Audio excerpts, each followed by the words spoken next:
যারা যাকাত দেন না তাদের শাস্তি কেমন হবে, হাদিসগুলো আপনাদেরকে শুনিয়ে দেওয়াই ভালো। একটা হাদিস বানানো হয়েছে যে একেবারে ভুয়া হাদিস, বাতিল মুনকার, এই সমস্ত দিয়ে ইসলামী অর্থনীতিকে হিলাবান্দার ফাঁদে ফেলে ধ্বংস করে দেওয়া হয়েছে। মযহাবী অর্থনীতি কোনো দিনও ইসলামী অর্থনীতির সহায়ক নয়, বরং একটা পুঁজিবাদী অর্থনীতির সহায়ক। ব্যবহৃত অলঙ্কারে জাকাত নেই, এই আর এক ফিতনা শুরু হয়েছে। ফলে ইসলামী অর্থনীতি মুখে বলা হবে বটে, আশা খুঁজে পাওয়া যাবে না। আপনাদেরকে ভুল বোঝানো হবে, আলেমরাই করবে এগুলো না। আলেমদের কথার চাইতে অনেক বেশি মূল্য হাদিসের কথা। হাদিস জানার পরে কোনো আলেমের কথা চলবে না। আহলে হাদিস আন্দোলন বাংলাদেশ, আসুন পবিত্র কুরআন ও সহিহ হাদিসের আলোকে জীবন গড়ি। আলহামদুলিল্লাহ, আলহামদুলিল্লাহ রাব্বিল আলামিন আর রহমানির রহিম মালিকি ইয়াউমিদ্দিন। ইয়া আইয়ুহাল্লাযীনা আমানু তাকুল্লাহ হাক্কা তুকাতিহি ওয়া লা তামুতুন্না ইল্লা ওয়া আনতুম মুসলিমুন। يا أيها الناس اتقوا ربكم الذي خلقكم من نفس واحدة وخلق منها زوجها وبث منهما رجالا كثيرا ونساء واتقوا الله الذي تساءلون به والأرحام إن الله كان عليكم رقيبا يا أيها الذين آمنوا اتقوا الله وقولوا قولا سديدا يصلح لكم أعمالكم ويغفر لكم ذنوبكم ومن يطع الله ورسوله فقد فاز فوزا عظيما أما بعد فقد قال الله تعالى في الكلام المجيد فأعوذ بالله السميع العليم من الشيطان الرجيم بسم الله الرحمن الرحيم وأقيموا الصلاة وآتوا الزكاة وأقرضوا الله قرضا حسنا وما تقدموا لأنفسكم من خير تجدوه عند الله وخيرا وأعظم أجرا أستغفر الله إن الله غفور رحيم। সূরা মুযাম্মিল মাক্কি বিষয়। যাবতীয় হামদ সানা আল্লাহ রাব্বুল আলামিনের জন্য এবং যাবতীয় দরুদ ও সালাত শেষ নবী মুহাম্মদ রাসূলুল্লাহ সাল্লাল্লাহু আলাইহি ওয়াসাল্লামের জন্য। আল্লাহ পাক এই পৃথিবীকে মানুষের পরীক্ষাস্থল করেছেন। একদল মানুষ আজকে রমজানের জুমার দিনে মসজিদে আসছে দলে দলে আল্লাহর রহমত হাসিলের জন্য। আর একদল মানুষ পৃথিবীর সেরা নিকৃষ্ট মানুষের পরিচয় দিচ্ছে, যাদেরকে মানুষের নামে আখ্যায়িত করাই যায় না। আপনারা নিশ্চয়ই সবাই শুনে গেছেন টেলিভিশনে কালকে যে মাগুরার নির্যাতিত মেয়েটি মারা গেছে এবং কালকে তার জানাজায় হাজার হাজার মানুষ চোখের পানি ফেলতে ফেলতে জানাজা পড়েছে। এই নাবালিকা ছোট্ট মেয়েটিকে যারা নির্যাতন করেছে সে কি মানুষের পর্যায়ে পড়ে? সে তো মানুষই না। উচিত ছিল ওরই জানাজা পড়া, ওই চারটে ধর্ষক যারা, ওদেরই জানাজা পড়া উচিত ছিল, কিন্তু তা তো হবে না। বাংলাদেশ আইন, এমন এক দেশ বাস করছি আমরা, চোখের সামনে অন্যায় দেখেও তাকে বিচার নাই। এখন এইটা চলে যাবে নিম্ন কোর্টে, মামলা হয়েছে, সেখান থেকে আবার যাবে জজ কোর্টে, এখান থেকে যাবে হাইকোর্টে, সেখান থেকে যাবে সুপ্রিম কোর্টে, যাবে অ্যাপিলেট ডিপার্টমেন্টে। অ্যাপিলেট ডিভিশন যদি পাস হয় তাহলে হয়তো যদি মৃত্যুদণ্ড টিকে থাকে, এইবার যাবে ডেথ রেফারেন্সে, মানে 6-7 বছর 8 বছর যাবে ওই ডেথ রেফারেন্সে ওর মৃত্যুদণ্ড হতে। একসময় দেখা যাবে ও প্রেসিডেন্টের ক্ষমা পেয়ে গেছে। যদি সে দলীয় সরকার যদি সামনে আসতেছে, দলীয় সরকার যদি সমস্ত পাপ মাপ দলের লোক যদি হয়, এই হলে দেশের বিচারের ব্যবস্থা। আর এই কারণেই দেশে অন্যায় হতেই আছে, কোনো শাস্তি নাই। অথচ এটা যদি ইসলামের বিচার ব্যবস্থা হইতো তাহলে এটা হতো নাকি? প্রত্যক্ষ অন্যায়, প্রত্যক্ষ বিচার ব্যবস্থা শেষ। গত কালকের ইনকিলাবে 8ম পৃষ্ঠায় 8ম কলামে আমাদের বিবৃতি বেরিয়েছে। আমরা পরিষ্কার বলে দিয়েছে ইসলামী আইন ও বিচার ব্যবস্থা চালু করুন, আপনাদের নিজস্ব আইন ও বিচার ব্যবস্থা চলবে না। কে শোনে কার কথা? যেহেতু আমাদের তো আর সংখ্যাগরিষ্ঠতা নাই, আর আমরা সংসদেও নাই, প্রচলিত গণতন্ত্র আমরা সমর্থন করি না। এটা ফালতু জিনিস, খালি মাথা গোনার কাজ, আসল কাজের কিছুই নেই। আমরা ওই মেয়েটির পরকালীন মুক্তির জন্য আল্লাহকে দোয়া করে আল্লাহ তাকে জান্নাতুল ফেরদৌস নসিব করুন। আর এই ধর্ষকদের দৃষ্টান্তমূলক শাস্তি অতি দ্রুত আমরা আশা করি। বর্তমান তত্ত্বাবধায়ক সরকার যদি পারেন, অভ্যুত্থান পরবর্তী যে সরকার চলছে তারা যদি করেন তো এটা তাদের জন্য রেকর্ড হবে, কারণ আইন তৈরি করতে হবে। সেটা ওনারা পারবেন ইচ্ছা করলে। যে আইন রয়েছে সেই আইনে কোনো বিচার হবে না, এটা পরিষ্কার দেখা যাচ্ছে। বিচার এই যাবৎ কখনো হয়নি। সে নুসরাত হত্যার বিচার আজও হয়নি। নুসরাত যখন মেরেছিল, মেরে তাকে আগুন দিয়ে পুড়িয়ে ফেলেছিল, একবার প্রকাশ্যভাবে দিনের বেলা সবাই দেখেছে। অবশ্য আজকেও আজ বোধহয় 7 বছর 8 বছর হয়ে গেল, আজও তার বিচারই হয়নি। কেবলমাত্র হাইকোর্টের বিচার বসতেছে এখন। তো এই যদি দেশের বিচার ব্যবস্থা হয় তো কিছু হবে না। আমরা দেশের বিচার ব্যবস্থা পরিবর্তনের জন্য দাবি জানাচ্ছি। আল্লাহ আমাদের এই দেশটাকে শান্তি দাও, এবং শান্তির আকারে পরিণত করার জন্য যা যা করণীয় তুমি তা করে দাও। আল্লাহ পাক বলছেন, আকিমুস সালাতা ওয়া আতুজ যাকাতা ওয়া আকরিদুল্লাহ কারদান হাসানা। তোমরা সালাত আদায় করো, যাকাত আদায় করো, এবং আল্লাহকে উত্তম ঋণ দাও। ওয়া তাকাদ্দামু লি আনফুসিকুম মিন খায়রিন তাজিদুহু ইনদাল্লাহ। তোমরা তোমাদের নিজেদের নফসের জন্য আল্লাহর কাছে যা পেশ করবে, উত্তম যে কিছু তুমি করবে, যা কিছু করবে নিজেদের আত্মার কল্যাণের জন্য, তাজিদুহু ইনদাল্লাহ, তোমরা অবশ্যই সেটা আল্লাহর কাছে পাবে। হুয়া খায়রাম ওয়া আযম আজরা, আর সেটাই হলো তোমার সর্বোত্তম পারিতোষিক এবং সর্বোত্তম পুরস্কার। আস্তাগফিরুল্লাহ, এবং তোমরা আল্লাহর কাছে ক্ষমা চাও। ইন্নাল্লাহ গফুরুর রহিম, নিশ্চয়ই আল্লাহ ক্ষমাশীল ও দয়াবান। সূরা মুজাম্মিল মাক্কি সূরা, প্রথম দিকে সূরা। মুদ্দাসির ইকরা বিসমি রাব্বিকা লাযী নাজিল হওয়ার কয়েকদিনের মধ্যেই সূরা মুদ্দাসির নাজিল হয় 5টি আয়াত, আর সূরা মুদ্দাসির নাজিলের পরপরই নাজিল হয় সূরা মুজাম্মিল। অর্থাৎ তখন বলে যায় কোরআনের কিছুই নাজিল হয়নি। সেই সময় আল্লাহ পাক এই কথা বলে দিয়েছেন, আকিমুস সালাহ ওয়া আতুজ যাকাত, তোমরা সালাত কায়েম করো এবং যাকাত আদায় করো। হ্যাঁ, বলতে পারেন তো যাকাতের নিসাব, তখন নিসাব আদায় হয়নি।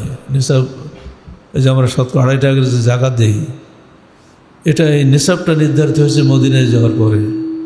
এই তাছাড়া যাকাত কিন্তু শুরু থেকে ছিল, সালাতও শুরু থেকে ছিল।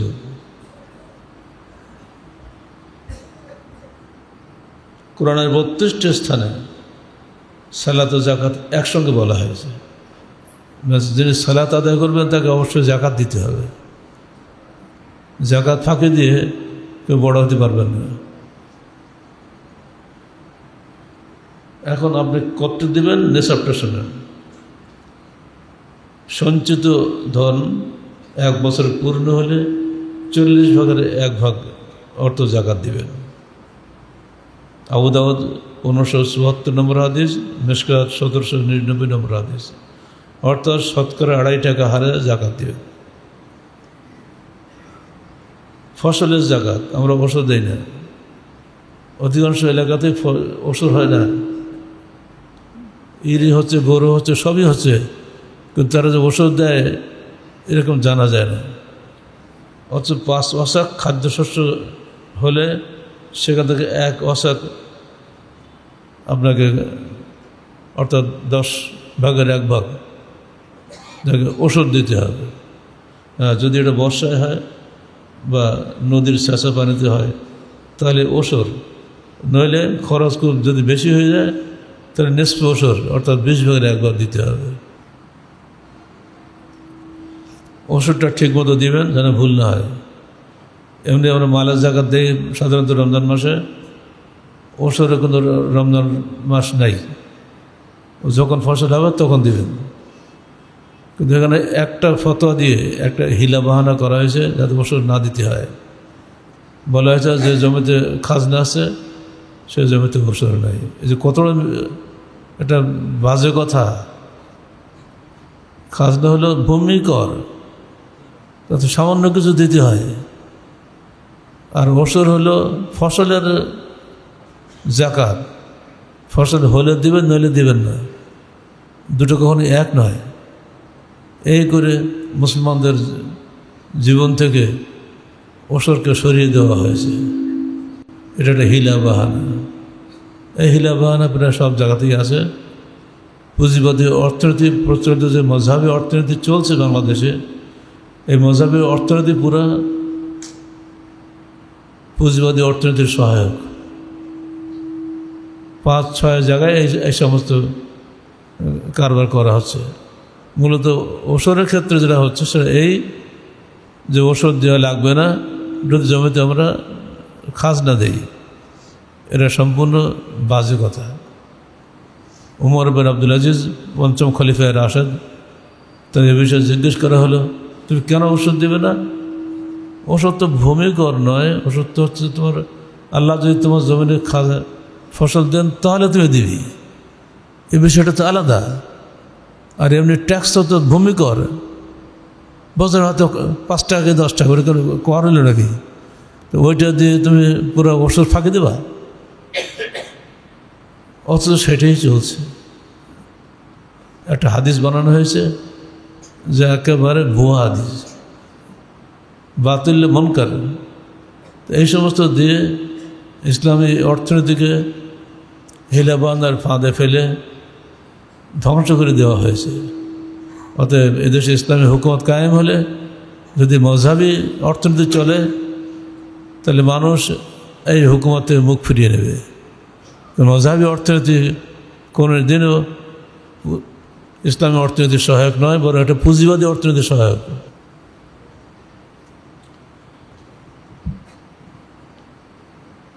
অনেকে ছাগল পোষেন, ভেড়া পোষেন, বহু খামার করেন, তাদের হিসাব আমরা রাখি না, কারণ আমরা দেখি না দেখে কেউ করে। যদি কেউ করেন তাহলে 40 থেকে 120টা ছাগল যদি হয়, একটা বকরি আপনি জাকাত দিবেন। 40 নিচে 40 উপরে 120 যদি হয় তাহলে একটা বকরি জাকাত দিবেন। 30টা গরু হলে একটা বাছুর জাকাত দিবেন।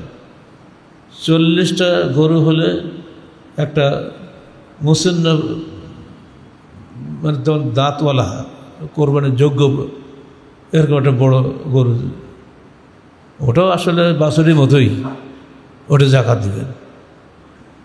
এরকম জেনে রাখা ভালো, যদি কারো থাকে, যেহেতু খুদ্া তো বহু দূরের মানুষ শোনেন। আজকাল শুনছি আমাদের ঢাকাতে নাকি এক ভদ্রলোক উটের খামার করেছে, শুনে খুশি হলাম যে হোক, উট খালি সৌদিরা খাবে, আমরা তো খেতে পারি। তিনি করলেও তার একই অবস্থা। 30টি উট হলে একটা উট দেবেন, উটের বাছুর। এবার আছে অলঙ্কার জাকাত। এখানেও হিলা বাহানা করা হয়েছে যে অলঙ্কারের জাকাত নাই। যেগুলো রেকাজ আসছে, খনিতে জন্ম যে সোনা রূপা, এগুলোতে জাকাত রয়েছে, ব্যবহৃত অলঙ্কারের জাকাত নেই। এই আর এক ফেতনা শুরু হয়েছে। ফলে ইসলামী অর্থনীতি মুখে বলা হবে, বটে আশা খুঁজে পাওয়া যাবে না। দেখেন, জানাব ইমরাতে আবদুল্লাহ ইবনে মাসউদ قال قال رسول الله صلى الله عليه وسلم يا معشر النساء تصدقنا ولو من حليتكن فإنكن أكثر أهل جهنم يوم القيامة رواه الترمذي بإسناد صحيح।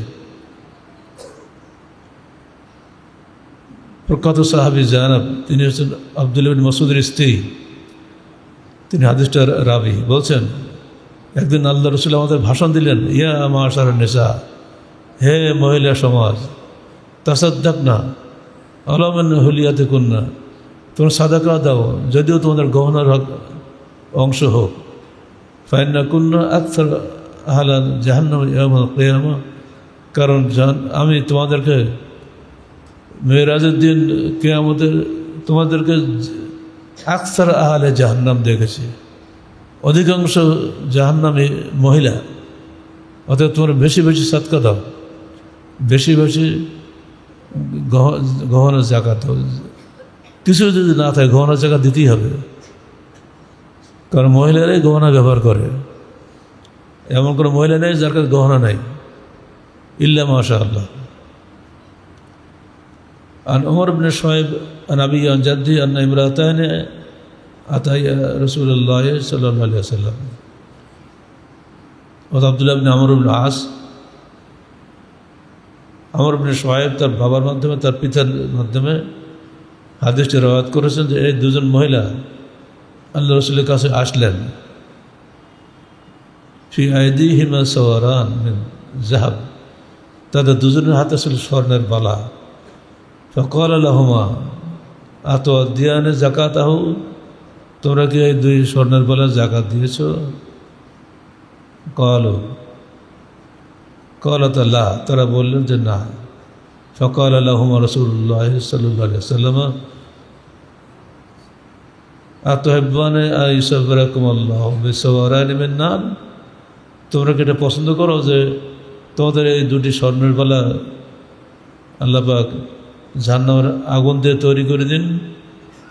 তারা বলল না। কালা ফাদিয়া যাকাতাহু, তাহলে তুমি এই স্বর্ণের বালার যাকাত আদায় করো।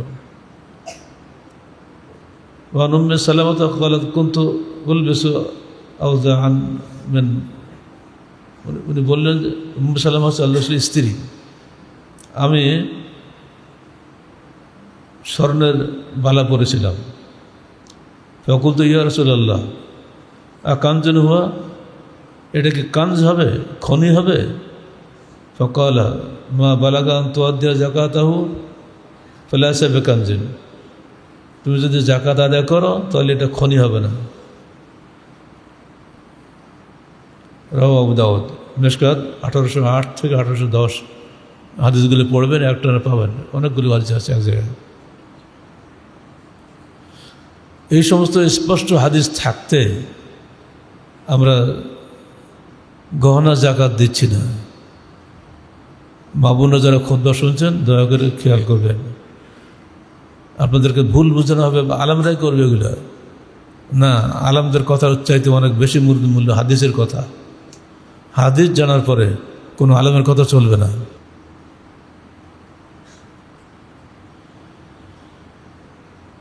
জাকাত কাদের জন্য নেওয়া জায়েজ নয়। আন আব্দুল মুত্তালিব বিন রবি আন্না হাযিহি সাদাকাত ইন্নামা হিয়া আওসাখুন লিন-নাস। আব্দুল মুত্তালিব বিন রবি থেকে বর্ণিত, রাসূলুল্লাহ সাল্লাল্লাহু আলাইহি ওয়াসাল্লাম বললেন, দেখো এই যে সাদকার যে মালগুলা, ইন্নামা হিয়া আওসাখুন লিন-নাস, এগুলো মানুষের জন্য ময়লা স্বরূপ। ওয়া ইন্নাহা লা তাহিল্লু মুহাম্মাদিন ওয়া আলি মুহাম্মদ, এগুলো মুহাম্মদ এবং তার পরিবারের জন্য জায়েজ নয়, হালাল নয়। রাওয়াহু মুসলিম। আর আয়েশা ক্বালাত কানা ফি বারিরা সালাসা সুনান, বারিরা একজন মুক্ত দাসী, তার মধ্যে তিনটি জিনিস পাওয়া গেছে। এক, আন্নাহা আতাকাত ওয়া খায়্যারাত ফি যাওজিহা, তাকে মুক্ত করা হলো, অতঃপর সে তার স্বামীকে রাখবে কি রাখবে না, স্বামী তো কিন্তু দাস, তাকে স্বাধীনতা দেওয়া হলো। তার স্বামীর নাম হচ্ছে মুগিস। স্বামীকেও কান্নাকাটি করেছিল, না তুমি আমাকে ছেড়ে যেও না, কিন্তু না, স্ত্রী বলল আমি যখন মুক্ত হয়ে গেছি আমি আর কৃতদাসী নই, অতএব আমি তোমাকে স্বামীত্ব আর রাখবো না, স্বাধীন হয়ে গেল। এমনকি আল্লাহ রাসূল নিজে সুপারিশ করেছিলেন। তো মুগিস বলছে, বরিরা বলছে, আপনি কি আমাকে নির্দেশ দিচ্ছেন না সুপারিশ করছেন? তো আল্লাহ রাসূল বলছেন, না আমি তোকে নির্দেশ দিচ্ছি না, সুপারিশ করছি। তো আমি লা হাজাতা ফি, ওই স্বামীর ঘর আমি করবো না। মহিলাদের যে কী স্বাধীনতা ইসলাম দিয়েছে এতে কেউ জানে না। এই একটা আজ যথেষ্ট নয় কি? সে কৃতদাসী, সে স্বামী ছাড়তেই পারে না, কিন্তু যেমনি সে স্বাধীন হয়ে গেছে তখনই তাকে স্বাধীনতা দেওয়া হলো, তুমি ইচ্ছে করলে স্বামী রাখতেও পারো, ছাড়তেও পারো। সে বললো আমি ছাড়বো না। এখন ওই স্বামী মদিনার গলিতে গলিতে কেঁদে কেঁদে বেড়ায়, তোমরা একটু বলো গো, একটু বুঝাও, ওকে একটু বুঝাও, আমি ওকে ছাড়বো না। শেষে আল্লাহ নবীর কাছে আওয়ামা করে কান্নাকাটা শুরু করলো। আল্লাহ নবী তো রহমদিল মানুষ, দয়াশীল মানুষ, উনিও বললেন না, বাড়িরা একটা ভেবে দেখো না কেন, ও কান্নাকাটি করছে, তো ভেবে দেখো। তো উল্টা বাড়িরা বলছে, আপনি কি আমাকে নির্দেশ দিয়েছেন? নির্দেশ দিলে মানব, কিন্তু সুপারিশ করলে মানব না। কী সাংঘাতিক মেয়ে, হ্যাঁ? আল্লাহ রসুলের সুপারিশ করে গুরুত্ব দিল না।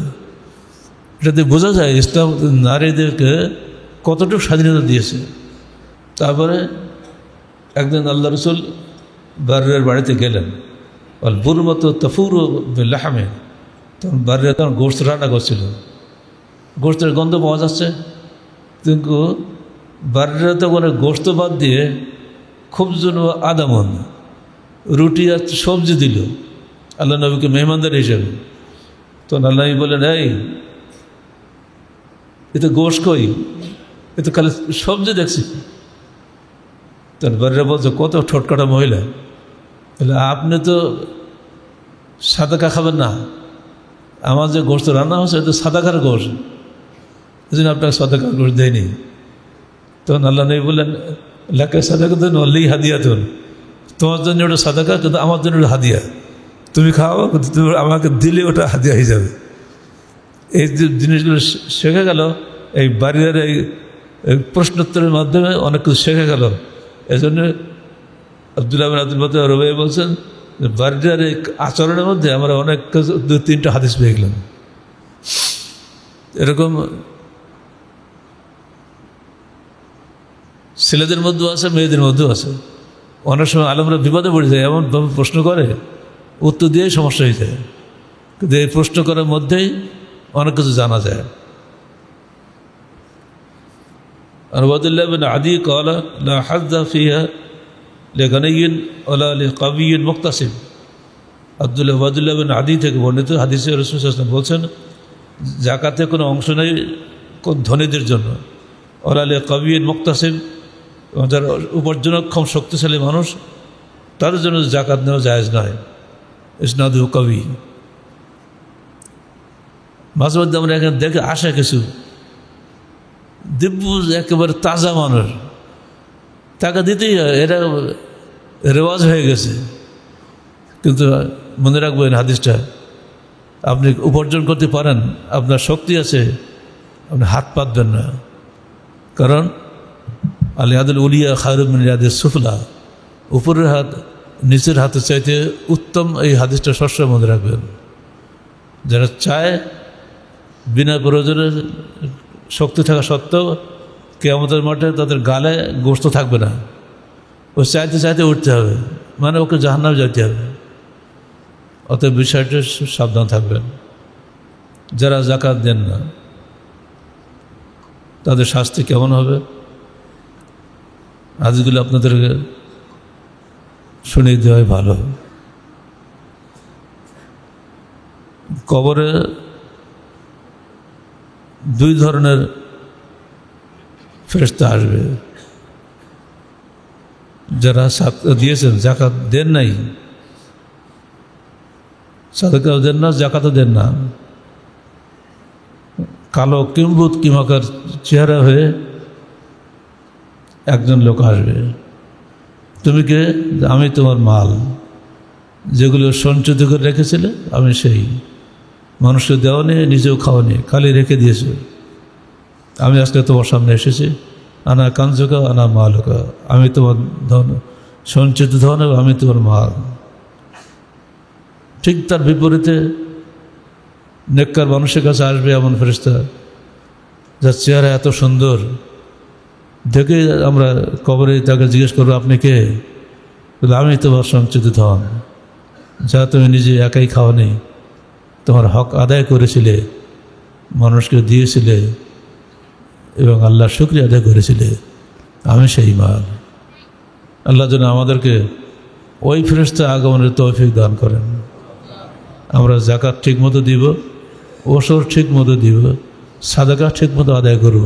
কারণ শুধু ফেরেশতা না, কবরে কিয়ামতের দিন ইস্তাজাল্লা তাহাতা সাদাকাতিহি রাতুতফি হাররুল কবর, এই আগুনের উত্তাপ নিভিয়ে দেবে এই সাদাকা। আর কিয়ামতের দিন এই সাদাকা আপনার ছায়া হবে, এই ছায়ার নিচে আপনি দাঁড়াবেন। যেদিন অগ্নিদগ্ধ হয়ে দানুষ হয়ে যাবে, কিয়ামতের কঠিন গরম তো আপনারা জানেন। সেই কঠিন অবস্থায় এই সাদাকা আপনার ছায়া যদি হয়, তাহলে এর চেয়ে বড় পাওয়া আর কিছু নাই। এরপরে তো বিচার হবে, বিচারে তো আমরা জান্নাত বা জাহান্নাম পাবো। কিন্তু প্রথমে কিয়ামতের দিন উঠেই যে গরম আগুন ঝরা, সেখানে বাঁচতে পারলে তো আমাদের বাঁচা হয়ে গেল। এর একটাই পথ আছে সাদকা। আর একটা হলো কি সাদকার ফলাফল, সাদকা তো তুৎফিল বালা, বিপদে পড়ে গেলে সাদকা দিবেন, বালা মুসিবত আল্লাহ দূর করে দিবেন। বিষয়গুলো প্রত্যেকটা মুসলমানের জন্য জানা প্রয়োজন। বিপদে উদ্ধার পাওয়ার জন্য আমরা কত কি অন্যায় করি, কোনো অন্যায় দরকার নেই। আপনি আল্লাহর হস্তে সাদাকা দেন এবং আল্লাহর হস্তে জাকাত দেন, আল্লাহর হস্তে হক বুঝে দেন। অনেকে জাকাত দিচ্ছেন কিন্তু হিসাব করেন না, যা মন চায় তাই দেন, এটা হবে না। আপনি হিসাব করলেন না তো, হিলাবানের ফাঁদে পড়বেন না। হিলাবানের ফাঁদে পড়ে বহু মানুষ আজকে জাকাত থেকে দূরে আছে, ওষুধ থেকে দূরে আছে, অলঙ্কারের সাদকা দেয় না। বহু মহিলা অলঙ্কারের সাদকা দেয় না। রমজান চলে যাচ্ছে, অর্ধেক হয়ে গেল, এখন আমরা এদিকে খেয়াল করি। যার যা কর্তব্য আছে করবেন। বাড়িতে গিয়ে মা বোনদের কাছে জিজ্ঞাসা করবে কতটা তোমার আছে, গহনা বের করো, জুয়েলার্স থেকে দামটা জেনে নেবেন, এই গহনা সব হিসাব করবেন। অতঃপর সেগুলোতে জাকাত যা হয় জাকাত বের করবেন, করে সেগুলো দান করবেন। বায়তুল ফান্ডে দান করবেন, যেখানে আপনার কোনো অহংকার থাকে না, রিয়া থাকে না, শ্রুতি থাকে না। বায়তুল ফান্ডের দায়িত্বশীল যারা আছেন তারা সেগুলো যথাস্থানে ব্যয় করবেন। আপনি নিজে নিজে ব্যয় করলে সেখানে লোভ আসবে, রিয়া আসবে, শ্রুতি আসবে। রাজনৈতিক দলের লোকরা এখন এগুলো ফান্ড হিসেবে ব্যবহার করছে, সাবধান থাকবেন। রাজনৈতিক স্বার্থে এগুলি ব্যয় করা যায় না। প্রচলিত রাজনীতি ইসলাম বিরোধী।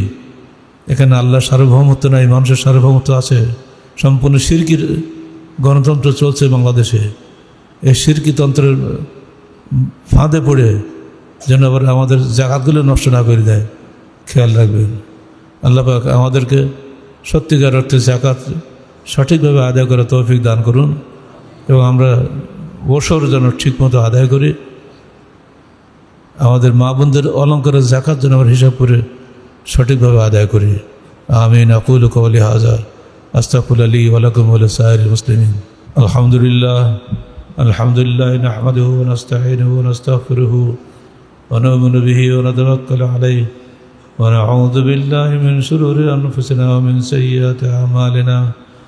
মান ইয়াহদিহিল্লাহু ফালা মুদিল্লা লাহু ওয়া মান ইউদ্লিল ফালা হাদিয়া লাহু। ونشهد أن لا إله إلا الله وحده لا شريك له ونشهد أن محمدا عبده ورسوله. إن الله وملائكته يصلون على النبي يا أيها الذين آمنوا صلوا عليه وسلموا تسليما. এই মসজিদ করার জন্য আপনাদেরকে এগিয়ে আসতে হবে। বাইরের লোকে মসজিদ করে দেবে না, কারণ তাদের এখানে কোনো স্বার্থ নাই। ইল্লা মাশাআল্লাহ, যারা সংগঠন করেন তারাই এখানে টাকা পাঠাচ্ছেন। কিছুদিন আগে কুমিল্লাতে এক ভাই এসেছিলেন, তিনি দৃষ্টান্ত কায়েম করে গিয়েছেন। তিনি একজন সাংবাদিক, তিনি আগে অন্য সংগঠন করতেন, তওবাতুল্লাহ করে আমাদের সংগঠনে এসেছেন এবং তিনি ইজতেমায় এসেছিলেন।